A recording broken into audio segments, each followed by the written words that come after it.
beef noodle soup. If you love these videos, please subscribe, like, comment, and share to support my family. Thank you so much. All right, these recipe ingredients are super easy. You should probably have them on hand. There's an onion, tomatoes, an apple, scallions, and then we kept forgetting ingredients. So we're just keep adding. Here's some garlic. Here's some ginger. The apple is a key ingredient. It's a little bit of a secret. And look, this video is a little bit different because when your husband says he wants to cook, you go ahead and you let him. So here he is with a 2-pound chuck roast. It's what we found in the freezer, so it's what we're going to use. We started off by heating a pan with a little bit of olive oil in the bottom.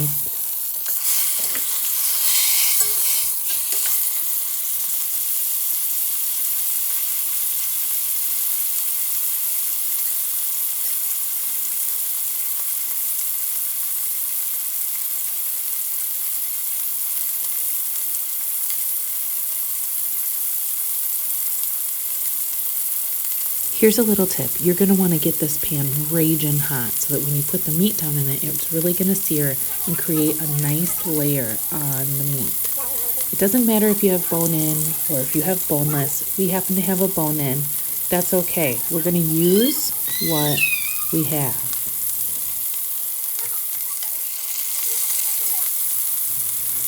You might think, oh, Ashley, why do I even have to do this part? Well, a few reasons.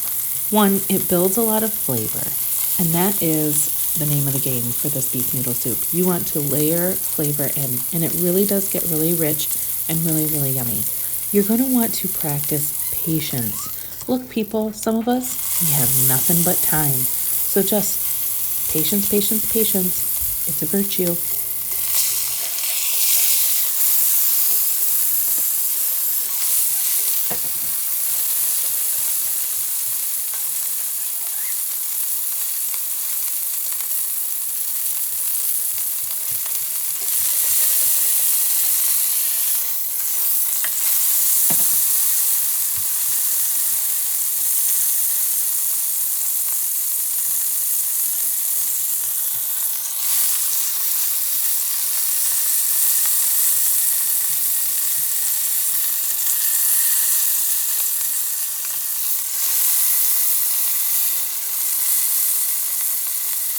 While you're practicing patience on that sear, go ahead and get your spices all together. We have star anise, fennel, coriander, Szechuan peppercorn, and cloves.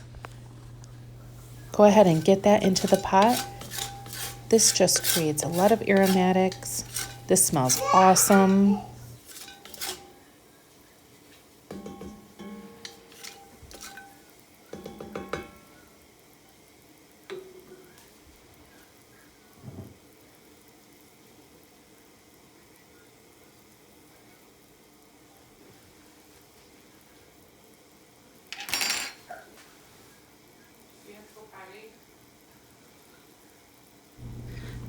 Sauteing the spices should only take a minute or two. Then Dave found some white wine, so he's going to put a little bit of it in there. You don't have to do this step. You really don't. You can just use water. But he found the white wine, and he's going to put it in there. And honestly, I think he does just because he really likes the scent.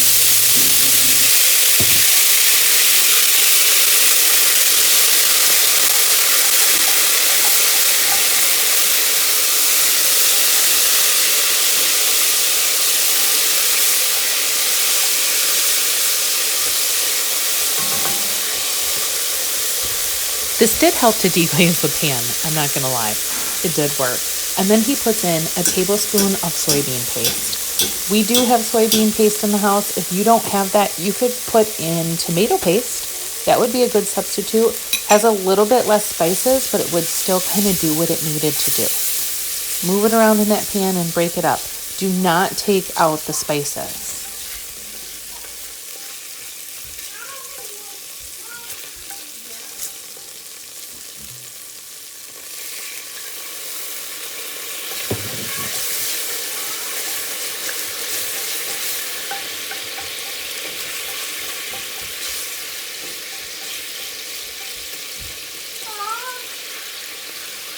Yeah, baby.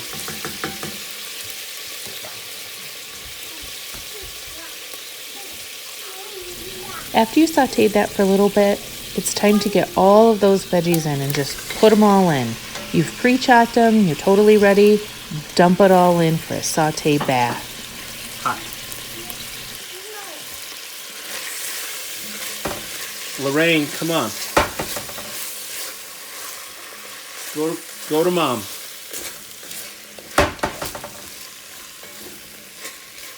Lorraine.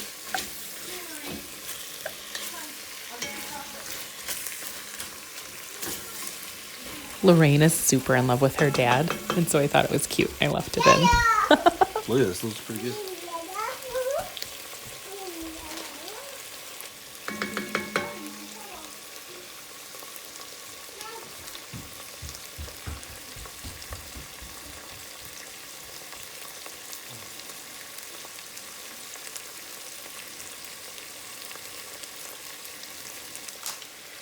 So after about 5 minutes, we're going to get in on a little soy sauce action.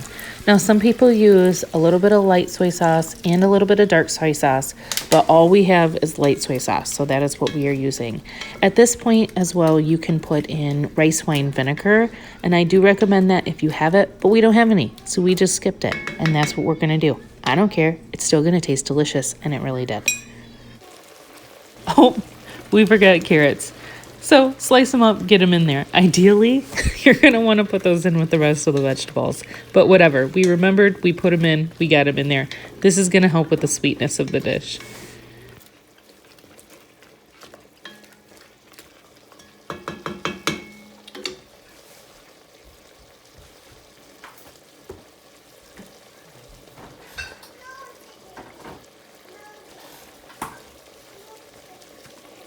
This is called eyeballing it, people. Apparently it needed a little bit more soy sauce. That's all that is a little bit more soy sauce.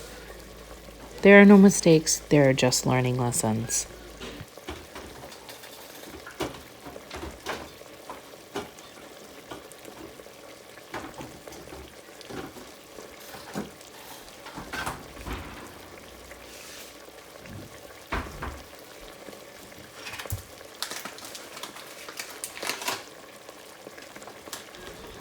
And here's a little bit of sugar. The spoon that he's using is really a teaspoon size, not a tablespoon size.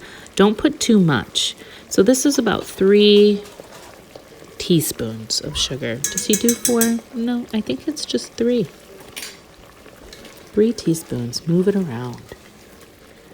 Sugar.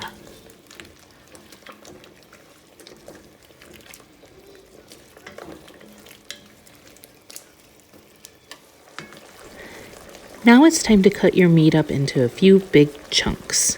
We cut the bone out and we're going to nestle it. Nestle it right down into the center there.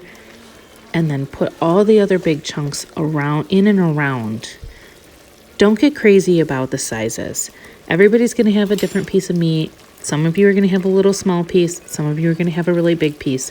Just, eyeball it. Use some common sense. Don't make them too small. Just a couple big chunks.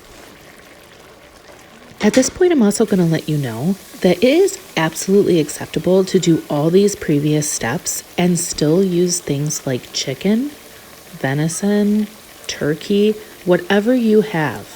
But this is a great base for any of the soups. It's going to have a lot of flavor, and really you're just adding water on top. So you're going to let it cook for a while. If you have a whole chicken, put that whole frickin' chicken right in there. Cover it with water. Cover it up and let it simmer. Let it go. It's always going to taste good. That's going to be more of a chicken broth. This is going to be more of a beef broth. It's okay. Use what you have.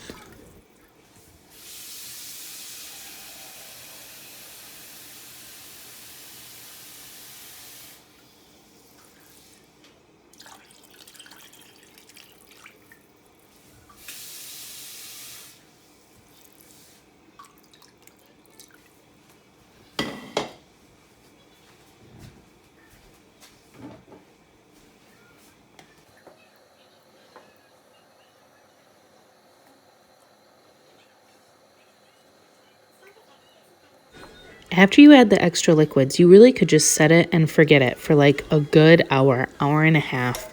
sometimes 2 hours, just whatever time that you have, but at least an hour because you're going to want to really let that cook. Give it a taste to make sure it doesn't need anything, but I promise you it probably does not need more salt. After about 2 hours, this is what it's looking like. Meat should be very tender. Take it out and set it aside. Carefully strain all the liquid from the veggies and the spices. Slice up the meat and boil ramen or whatever other noodles that you have in a separate pan of water. Then you're going to want to put it all together. Layer the noodles in with the delicious broth, the meat. We put cilantro and scallions on top, and it was so, so good. Thank you so much for watching, everybody. Don't forget to like, comment, subscribe, and share.